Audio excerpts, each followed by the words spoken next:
आज आप सब लोगों को यहां बुलाने का एक विशेष कारण है, क्योंकि मैं अपने गांव की और आप सब लोगों की रक्षा का निर्णय ले सकूं।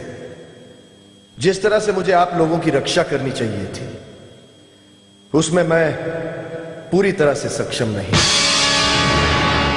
इसलिए मैं चाहता हूं कि अपनी अध्यक्षता को त्याग कर अपने पद से अलग हो जाऊं। अनर्थ हो जाएगा महाराज, अनर्थ हो जाएगा। यदि आपने हम गांव वालों के सिर से अपना हाथ उठा लिया तो हम अनाथ हो जाएंगे। आप अपना पद त्याग दें, ये तो आपने कभी सोचा भी नहीं था। यह हमें स्वीकार नहीं होगा महाराज, नहीं करेंगे हम स्वीकार। महाराज, क्या हम गांव वालों से कोई भूल हो गई जो आप हमें अपनी शरण से निकाल देना चाहते हैं? क्या गांव वालों के प्रति आपकी प्रेम भावना समाप्त हो गई? बात प्रेम और भावनाओं की नहीं है, बात आदर्श और उसूलों की है, बात सुरक्षा और शक्ति की है। यह सच है कि वीर सेन के बाजुओं में अब वो बल और शक्ति नहीं रही जो एक गांव के रक्षक में होनी चाहिए। इसलिए मैं चाहता हूं कि इस गांव की अध्यक्षता किसी शक्तिशाली बाजू में हो। इस पूरे गांव में आपसे अधिक शक्तिशाली कौन है महाराज? है एक ऐसा योद्धा जो मुझसे भी अधिक शक्तिशाली है। आपसे शक्तिशाली योद्धा इस गांव में कोई है? एक ऐसा युवक जिसका सीना चट्टानों से टकराने का हौसला रखता हो, जो तूफानों से टकराने का साहस रखता हो, जो पूरे गांव की सुरक्षा करने में सक्षम है। अगर ऐसा महायोद्धा आपके सामने आकर खड़ा हो जाए तो क्या आप उसे अपना रक्षक स्वीकार करेंगे? लेकिन ऐसा महावीर योद्धा है कौन महाराज? एक योद्धा है, वनराज।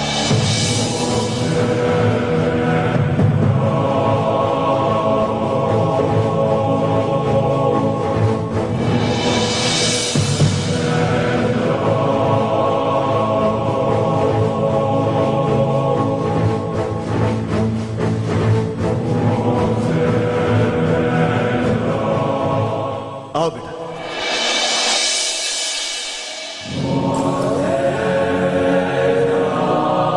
हमारे गांव का शक्तिशाली रक्षक वनराज आज 21 वर्ष का हो चुका है और मुझे बताते हुए बड़ा गर्व प्रतीत हो रहा है कि ये सर्वगुण संपन्न है।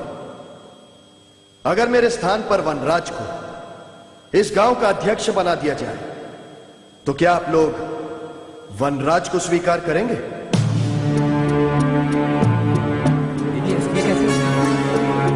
क्यों नहीं महाराज, हम गांव वाले बहुत भाग्यशाली होंगे जिनका रक्षक वनराज जैसा योद्धा होगा। मुझे आप लोगों से यही आशा थी। जो प्रेम आज तक आप लोगों ने मुझे दिया है, वही प्रेम आज से आप वनराज को देंगे। मुझे वनराज पर पूरा भरोसा है कि अपनी कर्तव्य की हर कसौटी पर पूरा उतरेगा। इसलिए आपकी रजामंदी चाहते हुए मैं वनराज को इस गांव का अध्यक्ष घोषित करता हूं। हमें स्वीकार है महाराज, स्वीकार है।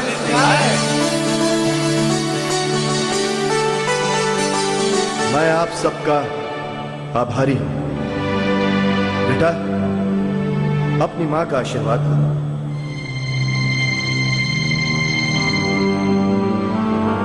जुग जुग जियो बेटा। आज से पूरे गांव की सुरक्षा तुम्हारा परम कर्तव्य है। ये प्यार जो गांव वालों ने तुम्हें दिया है, इसका मान रखना हमेशा। मैं अपना कर्तव्य पूरे आदर और सम्मान के साथ निभाऊंगा मां।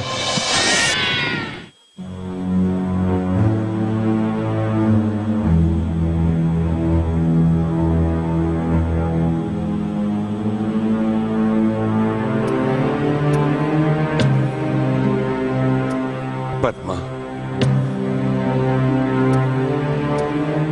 आपको हमारे राजमहल को छोड़े हुए पूरे 21 वर्ष हो गए हैं। आज हमारा पुत्र भी 21 वर्ष का हो गया होगा। बहुत याद आती है आप दोनों की। हमने बहुत बड़ा अपराध किया। अन्याय किया है हमने आपके साथ। भाग्य लिखने वाले ने भी क्या भाग्य लिखा है, जो आंखें अपने बेटे को देखने के लिए तरस रही हैं, उन्हें देखते ही अपनी दृष्टि खो देंगी।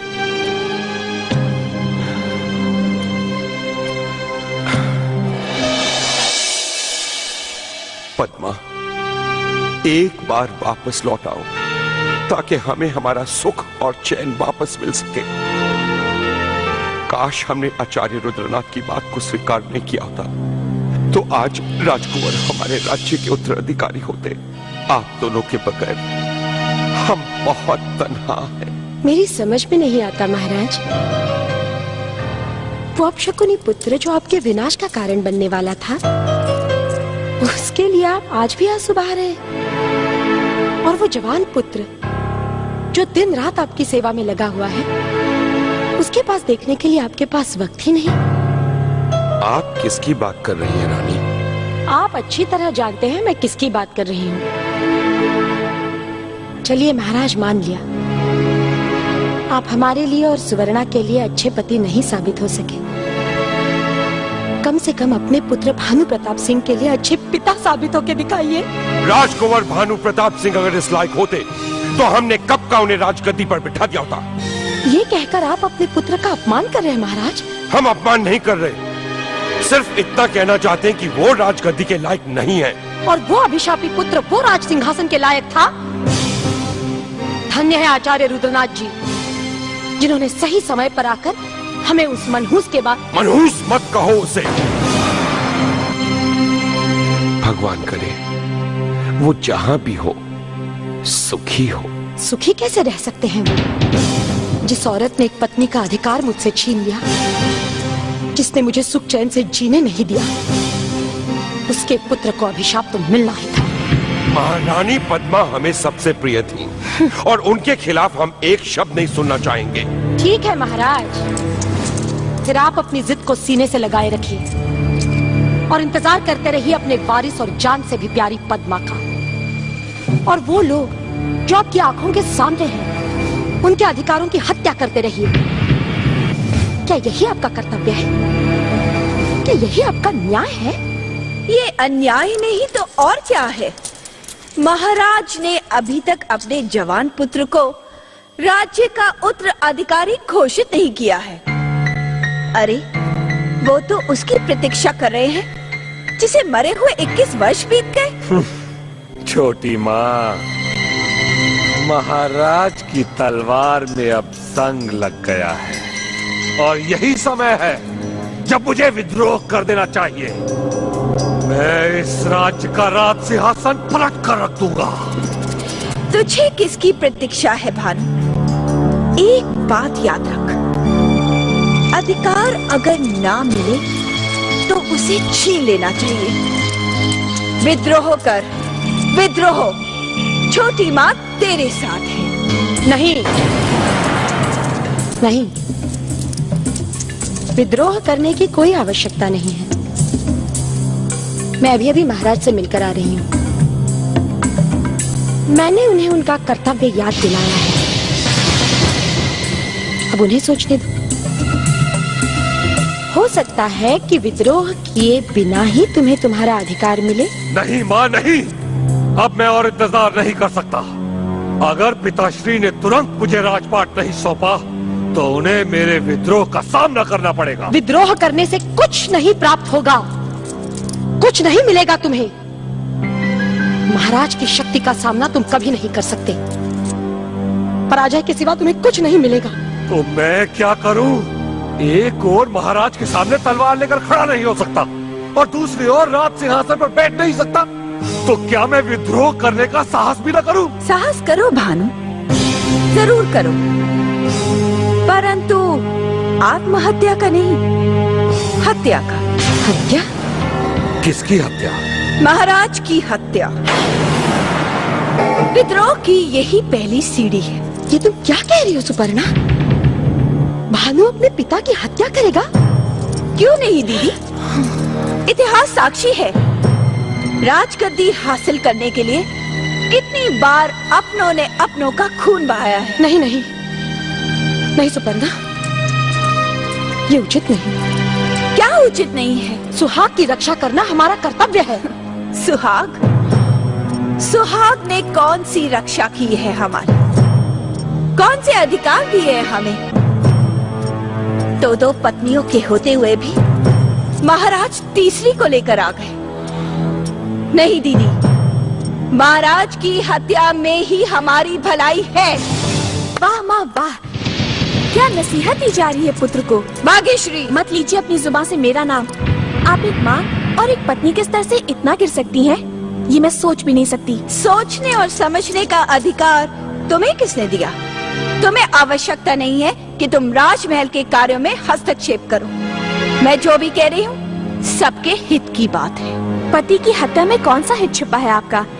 सुना था सुहाग ने अपने सुहाग की रक्षा के लिए यमराज से भी टकरा जाती हैं, और आप यमराज से ही अपने सुहाग का सौदा कर रही हैं। भाग्यश्री, मत भूलो कि तुम अपनी माँ से बात कर रही हो, और यहाँ तुम्हारे बड़े भाई के अतिरिक्त तुम्हारी बड़ी माँ भी मौजूद है। क्या तुम्हारे अंदर किसी के लिए मान सम्मान, किसी के लिए सभ्यता है या नहीं? या सभ्यता के अतिरिक्त और कुछ आता नहीं तुम्हें? और आपको क्या आता है बड़े भैया, पिता की हत्या रचने का षड्यंत्र? अगर आपको राजपाट की इतनी ही चाहत थी, उत्तराधिकारी बनने का इतना ही बड़ा सपना था, तो खुद को उस लायक क्यों नहीं बनाया कि महाराज खुद अपनी राजगद्दी आपको सौंप दे? भाग्यश्री, अपनी सीमा में रहो। मैं तो अपनी सीमा में ही रहूंगी, क्योंकि मुझे आपका अपराध छुपाने के लिए चुप रहना ही पड़ेगा, वरना शायद मैं जाकर पिताजी को सब कुछ बता देती। बस बस बस करो ये बातें। वैसे भी महाराज की तबीयत कुछ ठीक नहीं है, शायद वो आज भी पद्मा को भुला। आज अमावस का दिन है माँ, मेरे बेटे की तो रक्षा करना, उसे हर संकट हर मुसीबत से बचाना माँ। माँ, हाँ माँ,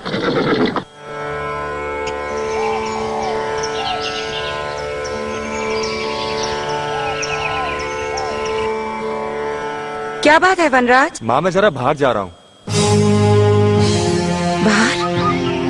कहाँ? बस्ती वालों का हालचाल पूछने, वरना वो सोचेंगे उनका उत्तराधिकारी बनते ही घमंडी हो गया। बेटा बेटा आज रात को बाहर जाना ठीक नहीं है, तुम कल चले जाना। लेकिन क्यों? आज ऐसी क्या बात है? आज अमावस है बेटा, और अमावस की काली छाया बच्चों के लिए अच्छी नहीं होती है। पता नहीं कब अमावस का प्रकोप आकर दबोच ले। माँ ये सब अंधविश्वास है, और हमें कोई बच्चा नहीं रहा। ये अमावस शमावस कुछ नहीं होता, सब बेबुनियाद बातें हैं ये। भगवान ने सब दिन एक जैसे बनाए हैं, इन पे विश्वास मत करो, कोई सच्चाई नहीं है। नहीं बेटा ऐसा नहीं कहते। माँ क्या बात है, आप बचपन से मुझे चेतावनी देती आ रही हैं। आखिर इस अमावस से मेरा संबंध क्या है? जब भी अमावस आती है तब मैंने अपनी आंखों में एक डर देखा है, एक खौफ देखा है। इसकी वजह क्या है? कुछ भी नहीं है बेटा, हर माँ की तरह तुम्हारी माँ भी तुम्हें अमावस की काली छाया से बचाना चाहती है। इसके अलावा और क्या वजह हो सकती है? अगर ये बात है तो आप चिंता मत कीजिए, आपका बेटा सूरज ढलने से पहले घर वापस लौट आएगा।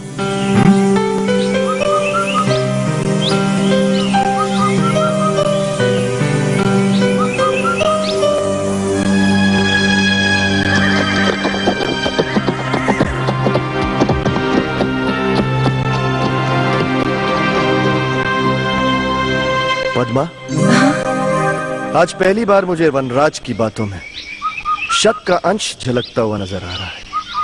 मुझे उसकी बहुत चिंता हो रही है भैया, कहीं कुछ अशुभ अमंगल ना हो जाए। तुम फिक्र मत करो पद्मा, किसी तरह की कोई घटना नहीं होगी। मुझे वनराज पर पूरा भरोसा है।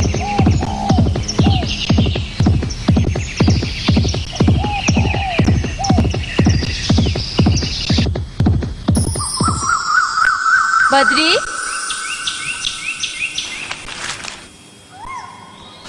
बद्री, बद्री,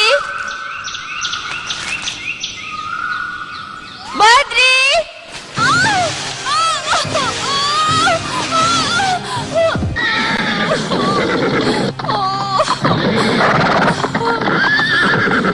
वनराज। उर्वशी,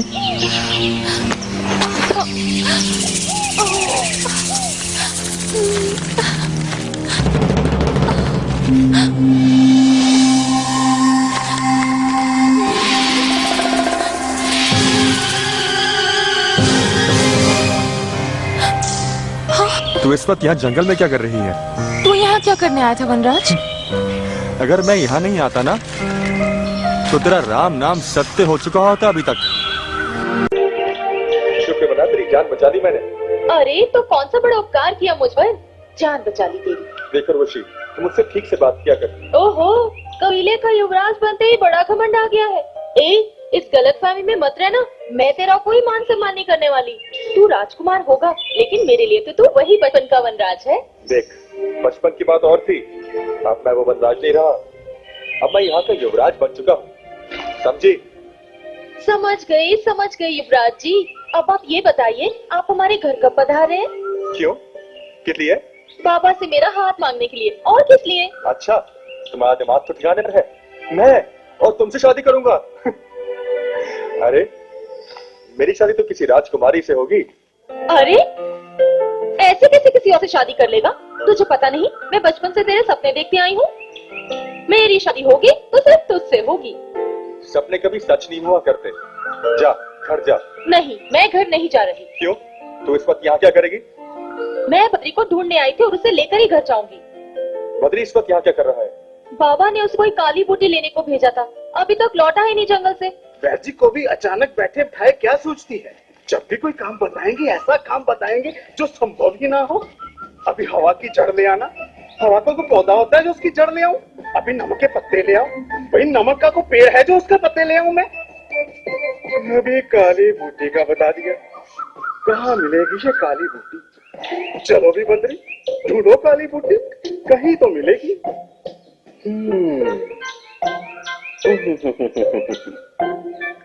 अरे अरे अरे अरे अरे,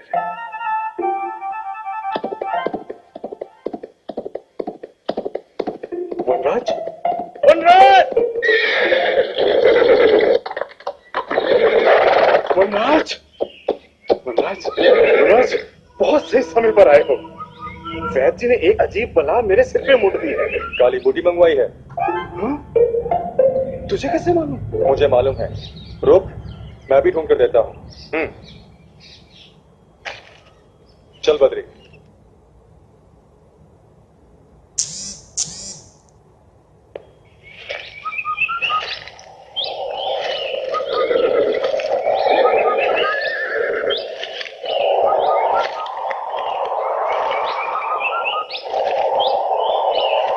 वनराज, उधर मत जाओ, वहाँ खड़ा है।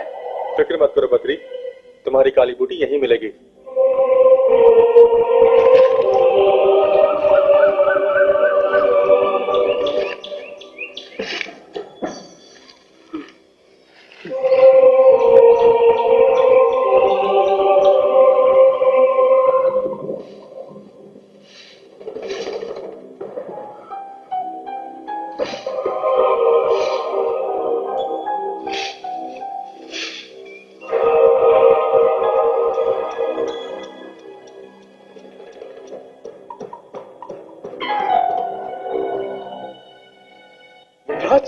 मैंने तुझे कहा था ना, इधर आ जाओ। अपनी जिंदगी को खतरे में मत डालो।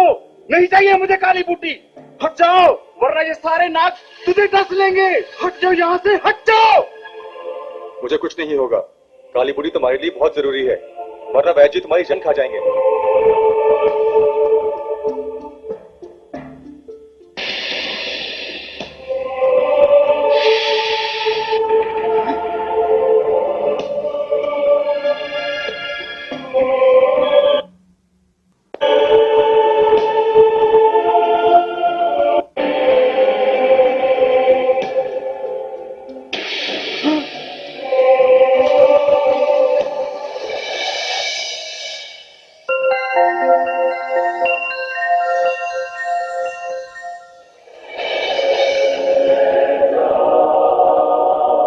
ये लो तुम्हारी काली बूटी।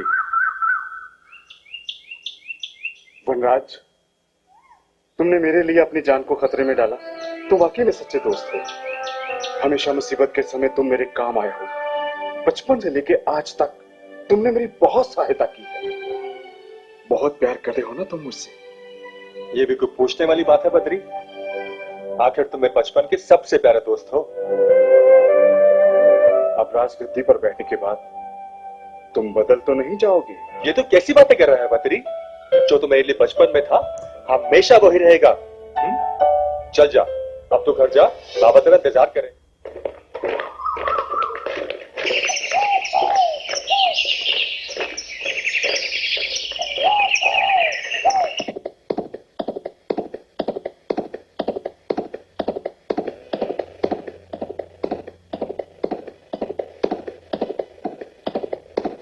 रुक जाओ युवक, रुक जाओ। क्या बात है बाबा, कौन है आप? तुम्हें इसलिए पुकारा कि तुम मेरी सहायता कर सको। हाँ हाँ, क्यों नहीं, बताइए मैं आपकी क्या मदद कर सकता हूँ। कहाँ जाना है आपको? चंबासा गांव। चंबासा गांव तो यहीं पास में ही है, ये रास्ता वहीं जाता है, सिर्फ 2 कोस की दूरी पर है। तुम्हारे मार्गदर्शन के लिए बहुत बहुत धन्यवाद युवराज। युवराज? क्यों, तुम्हें मेरी बात पर आश्चर्य क्यों? इसलिए क्योंकि मैं कोई युवराज हूं ही नहीं, मैं केवल एक साधारण लकड़हारे का बेटा हूं। असंभव! तुम्हारा पिता कोई साधारण लकड़हारा हो ही नहीं सकता। मतलब आप कहना क्या चाहते हैं? वही जो तुम्हारे मस्तिष्क पर लिखा हुआ है। क्या लिखा है मेरे मस्तिष्क पर बाबा? यही कि तुम एक महाबली महाराज के पुत्र और एक बहुत बड़े साम्राज्य के उत्तराधिकारी हो। बाबा, आपको जरूर कोई गलत फहमी हुई है, ऐसा हो ही नहीं सकता। माँ तो हमेशा कहती थी कि मैं एक झूठ बोलती है तुम्हारी माँ, झूठ। बाबा, अगर इस वक्त छोटे बड़े की मर्यादा नहीं होती तो मैं आपका अपमान कर बैठता। तुम्हारी रगों में दौड़ने वाले रक्त में राजघराने की ज्वाला है जो दब नहीं सकती। मस्तिष्क की रेखाएं सत्य का प्रमाण होती हैं और तुम्हारा सत्य ये है कि तुम एक बहुत बड़े राज्य के अधिपति हो। बाबा, आप हैं कौन? ज्योतिष देवधर, और मेरा कहा पत्थर की लकीर है। परंतु तुम्हारे लिए युवराज एक शुभ समाचार के साथ साथ एक अशुभ समाचार है, और वो ये कि तुम पर अमावस की काली छाया का अभिशाप है युवराज। अमावस की काली छाया का अभिशाप? ये सत्य है युवराज, और यही कारण है कि तुम्हारी माँ तुम्हारे लिए अमावस के दिन ही चिंतित रहती है, व्याकुल रहती है। तो कहीं अमावस के दिन माँ की परेशानी का कारण मुझे मिला अभिशाप तो नहीं है? वास्तव में इन रेखाओं का ज्ञान है, वरना इन्हें माँ की चिंता का कारण कैसे पता चलता? अत्यधिक सोचने की आवश्यकता नहीं है युवराज। मेरा कहा मानो, शीघ्र सूर्यास्त होने से पहले अपने घर पहुंचो, नहीं तो अमावस की काली छाया तुम्हें अपने पंजों में जकड़ लेगी। और ये विश्वास समझो कि तुम एक बहुत बड़े राज्य के उत्तराधिकारी हो और तुम्हें अपने युवराज होने के चिन्ह अवश्य मिलेंगे, अवश्य। जाओ युवराज, जाओ।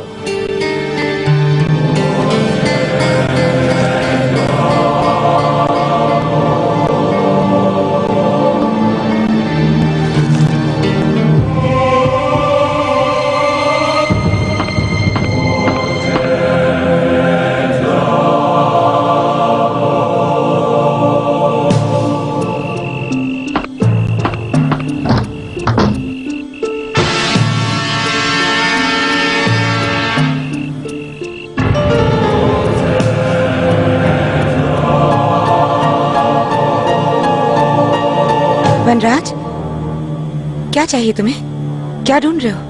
वो राज जो आपने किस वक्त तक छुपा के रखा मेरे से, उन सवालों के जवाब जो मुझे आज तक नहीं मिले हैं। मेरा गुजरा हुआ कल, अपना अस्तित्व, अपनी पहचान ढूंढ रहा हूं मैं। ये तुम्हें क्या हो गया बेटा?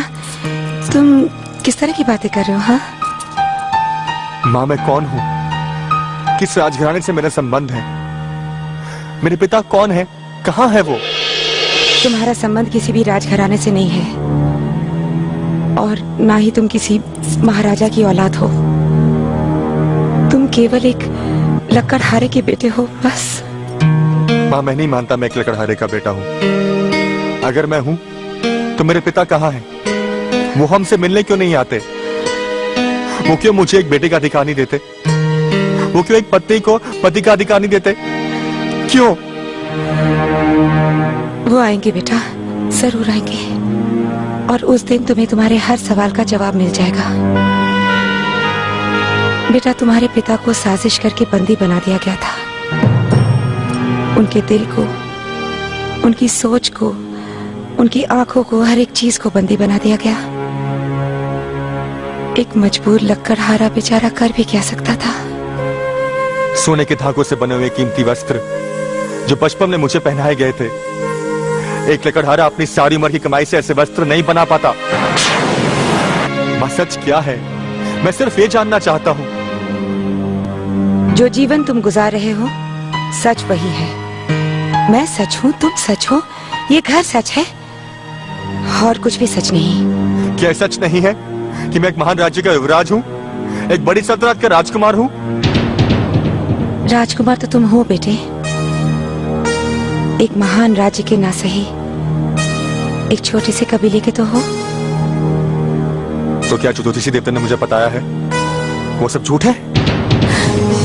ज्योतिषी देवधर? हाँ माँ, मैं ये मान सकता हूँ मैं किसी राजा का बेटा नहीं हूँ, लेकिन उनकी ये बात बिल्कुल गलत नहीं हो सकती कि मुझ पर अमावस्या काली छाया का अभिशाप है। भगवान न करे तुझ पर कोई भी अभिशाप हो। ये तुझे क्या हो गया बेटा? फिर आप अमावस्या दिन मुझ पर क्यों अंकुश लगाती हैं? मुझे बाहर क्यों नहीं जाने देती? क्यों मंदिर के सामने झुककर बैठ जाती हैं? सिर्फ और सिर्फ तेरी सुरक्षा के लिए, ताकि तुझ पर अमावस के प्रकोप की काली छाया न पड़े। हर माँ उसके बेटे को उस बला से बचा कर रखना चाहती है। फिर हर माँ से कहीं ज्यादा माँ को मेरी फिक्र क्यों है? देवता की बातों में कहीं ना कहीं सच्चाई जरूर है, और वो सच्चाई जब तक सामने नहीं आ जाती मैं खामोश नहीं बैठूंगा।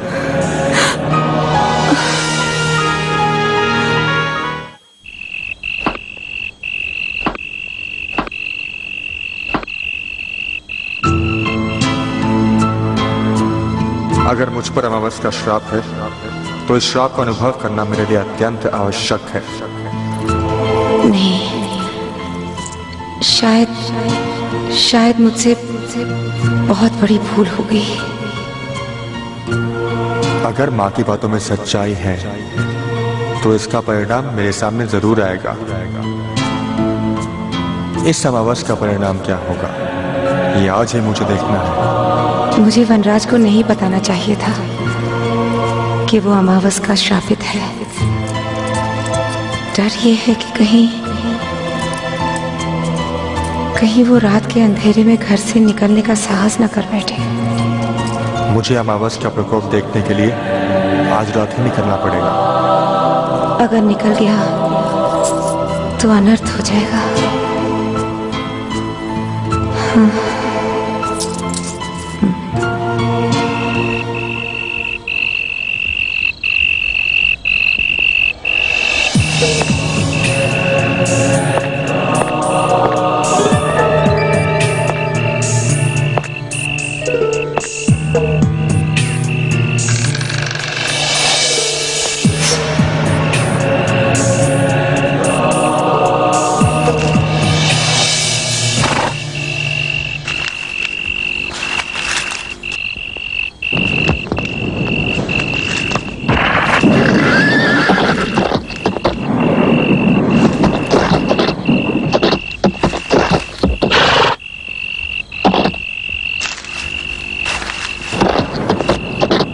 पवन,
वनराज, वनराज, हे भगवान मेरे वनराज की रक्षा करना।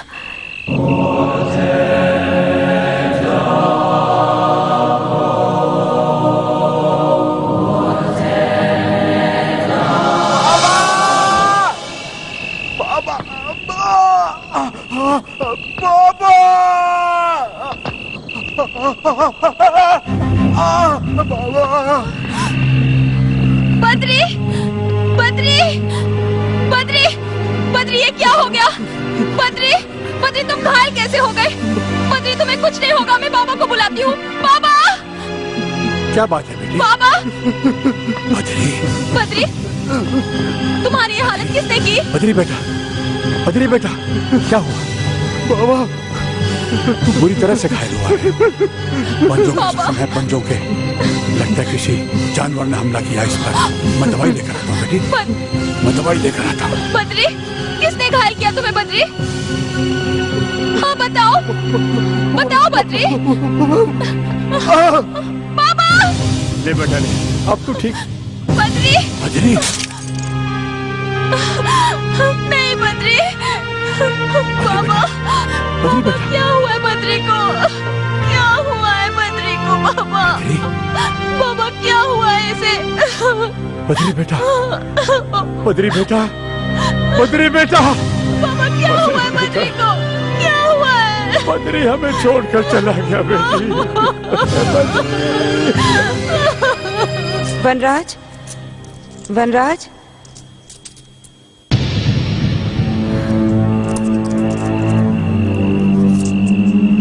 वनराज, वनराज,